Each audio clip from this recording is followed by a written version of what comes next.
Salut à tous, c'est le collectionneur. Aujourd'hui, on déballe la Collector's Case sur le thème Pokémon. Alors étonnamment, c'est un thème quand même traité rarement par les box, donc ça fait plaisir de recevoir un petit peu de Pokémon.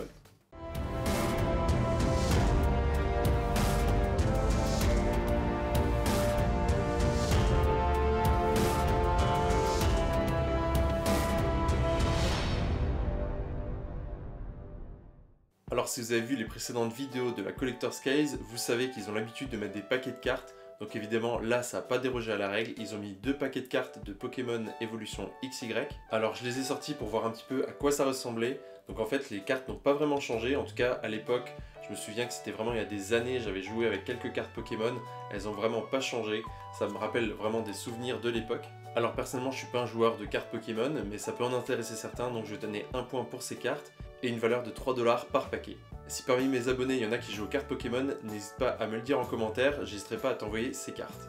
Ensuite on trouve dans la box deux paquets de Dog Tag, donc ici sur Yokai Watch. Alors personnellement je ne connais Yokai Watch que de nom, mais dans chaque paquet on retrouve donc un Dog Tag avec des tatouages et également des petits stickers.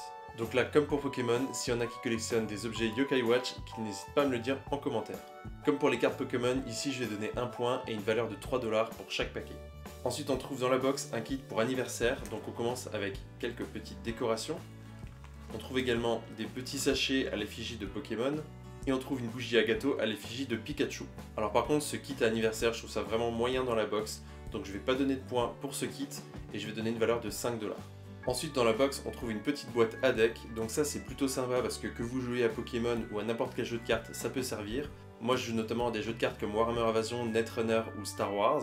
Donc cette boîte à deck me servira quand même si c'est pas pour les Pokémon, donc ça c'est plutôt sympa. Au niveau de la valeur, une boîte comme ça vaut environ 6 $ et je vais donner un point. Ensuite on trouve dans la box un kit pour capturer un Pokémon, donc ce sont de vieux kits apparemment qu'on trouvait à l'époque au Japon. Il y avait en plus la possibilité de recevoir un des 3 starters des vieux jeux Pokémon, donc avec Salamèche, Bulbizarre ou Carapuce. Et donc dans mon kit on retrouve un petit Bulbizarre avec la Pokéball. Donc à savoir que cette Pokéball en fait s'ouvre ici, donc ce sont vraiment de vieux jeux qu'on avait la possibilité d'acheter à l'époque. Et une fois qu'on met le Pokémon à l'intérieur, la Pokéball va se refermer automatiquement. Et donc le but c'était que vous ayez votre Bulbizarre à terre et qu'avec l'élastique vous capturiez le Pokémon en jetant la Pokéball à terre.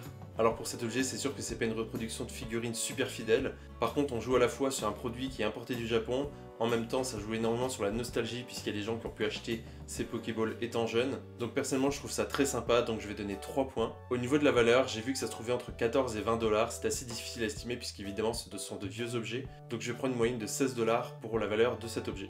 On termine avec le dernier objet que tout le monde recevait dans cette box, il s'agit d'un énorme plaid Pokémon Pikachu. Et quand je vous dis qu'il est grand, il est vraiment très grand. J'ai de nombreux plaids, mais j'en ai vraiment pas beaucoup d'aussi grands.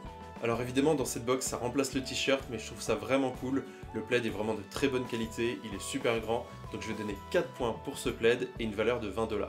Et dans la Collector's Case, on pouvait également recevoir des surprises. Donc ce mois-ci, on pouvait recevoir une dédicace de la doubleuse de Sacha et de différents personnages de Pokémon. Donc ce mois-ci, je n'ai pas reçu de dédicace, mais personnellement ça ne me dérange pas trop parce que c'est vraiment pas la dédicace qui m'intéressait le plus. Celle de Retour vers le futur de Christopher Lloyd par exemple, j'aurais vraiment été beaucoup plus enthousiaste. On verra si j'ai de la chance au mois de février puisqu'il y aura des dédicaces de Kevin Smith. Par contre j'ai quand même été chanceux puisqu'il y a une deuxième chance de recevoir un autre objet dans la box, et donc à chaque fois c'est de recevoir des figurines vinyles, donc que ce soit des pop, des dorbs ou autres. Et donc j'ai bien reçu une figurine vinyle dans cette box. Et à l'intérieur de ce petit papier on retrouve une figurine Funko Dorbs de Deadshot de Suicide Squad.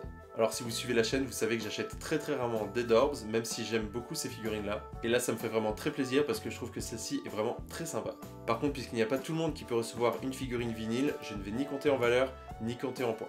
On arrive donc au récapitulatif de cette box, ici avec une valeur de 53 $ pour un coût de 33 $. Donc au niveau de la valeur c'est relativement respectable. Par contre si on enlève les jeux de cartes et également le kit d'anniversaire, évidemment la valeur de la box chute beaucoup.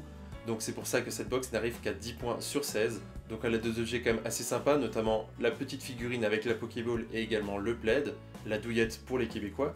Par contre c'est vrai que si j'avais pas reçu la Dorb, je pense que j'aurais trouvé cette box plutôt moyenne. Ici je suis quand même satisfait parce que j'ai reçu une Dorb, un beau plaid et une petite figurine que je trouve plutôt sympa.